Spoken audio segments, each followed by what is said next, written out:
Assalamualaikum warahmatullahi wabarakatuh. Di sini saya akan menjelaskan tentang sejarah singkat proklamasi untuk memenuhi tugas sejarah guru pengampu Gigi Cahyanto SPDI.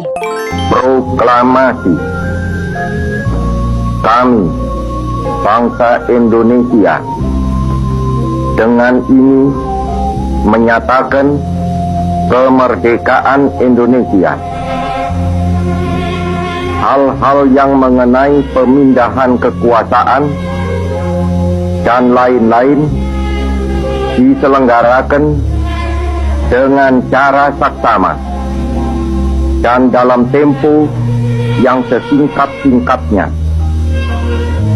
Jakarta, 17 Agustus 1945, atas nama bangsa Indonesia, Soekarno Hatta. Hari Kemerdekaan Indonesia dirayakan setiap tanggal 17 Agustus. Tanggal tersebut bertepatan dengan momen dibacakannya teks proklamasi Indonesia oleh Soekarno di tahun 1945. Peristiwa penting yang terjadi menjelang proklamasi bangsa Indonesia antara lain Jepang menyerah kepada sekutu. Jepang saat itu memang sedang menjajah Indonesia, namun mereka juga mengalami serangan dari sekutu saat Perang Pasifik. Pada 6 Agustus 1945 terjadi pengeboman Hiroshima oleh sekutu. Sementara di Nagasaki, bom terjadi pada 9 Agustus 1945. Akibatnya, 14.000 penduduk Jepang yang menjadi korban dalam peristiwa itu. Hal ini yang membuat Jepang akhirnya mengaku kalah dari sekutu. Buntut dari momen tersebut, Jepang pun membebaskan Indonesia. Peristiwa selanjutnya adalah Rengas Dengklok. Pada tanggal 14 Agustus 1945, golongan pemuda yang terdiri dari Sultan Syahrir, Khairul Saleh, Wikana, dan Darwis mendesak golongan tua, Soekarno dan Muhammad Hatta untuk segera melangsungkan kemerdekaan. Namun menurut golongan tua, Indonesia harus memiliki strategi lebih matang untuk melangsungkan kemerdekaan. Akhirnya, kelompok pemuda menculik Soekarno dan Hatta ke Rengas Dengklok, Kerawang, 16 Agustus 1945 pukul 03.00 waktu Indonesia bagian Barat. Mereka mendesak untuk mempercepat proklamasi kemerdekaan Republik Indonesia. Lalu, terjadilah kesepakatan antara golongan tua yang diwakili oleh Soekarno, Muhammad Hatta, dan Mr. Ahmad Subarjo dengan golongan muda tentang kapan proklamasi akan dilaksanakan. Selanjutnya adalah perumusan teks proklamasi. Setelah melakukan kesepakatan antara golongan muda dan tua, diadakanlah pertemuan panitia persiapan kemerdekaan Indonesia di Rumah Laksmana Maeda, Kepala Kantor Penghubung Angkatan Laut Jepang.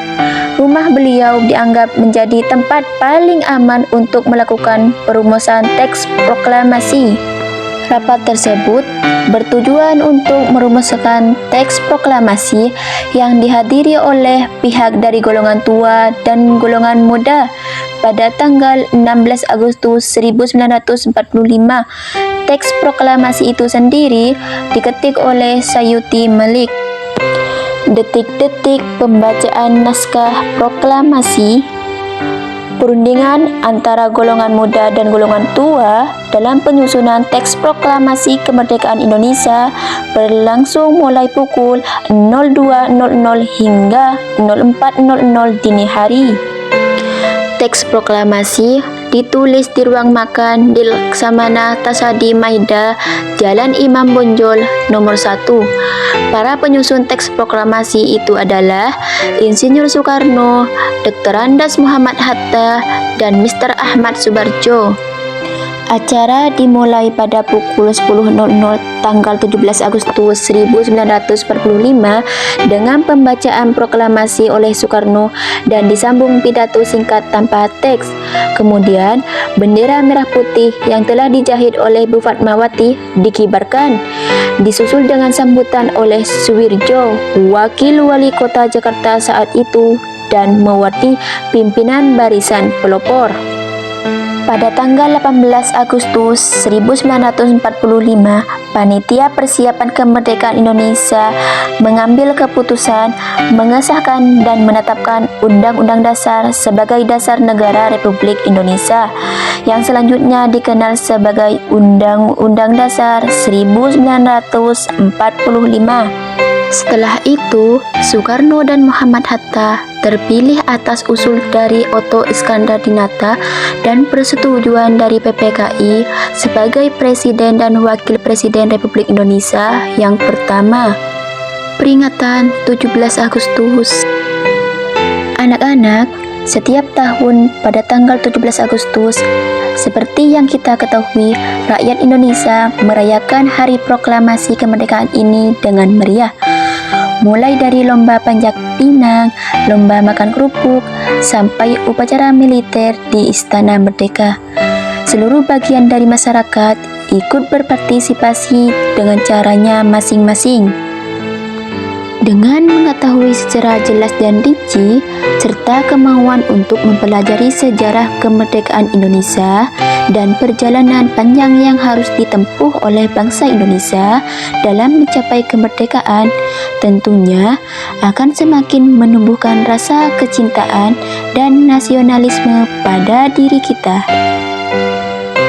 Dengan mengingat perjuangan yang telah dilakukan oleh para pejuang kemerdekaan, maka akan membuat semangat dan berusaha untuk terus menjaga keutuhan Negara Kesatuan Republik Indonesia yang kita cintai. Baik, sekian video dari saya. Kurang lebihnya mohon maaf. Wassalamualaikum warahmatullahi wabarakatuh.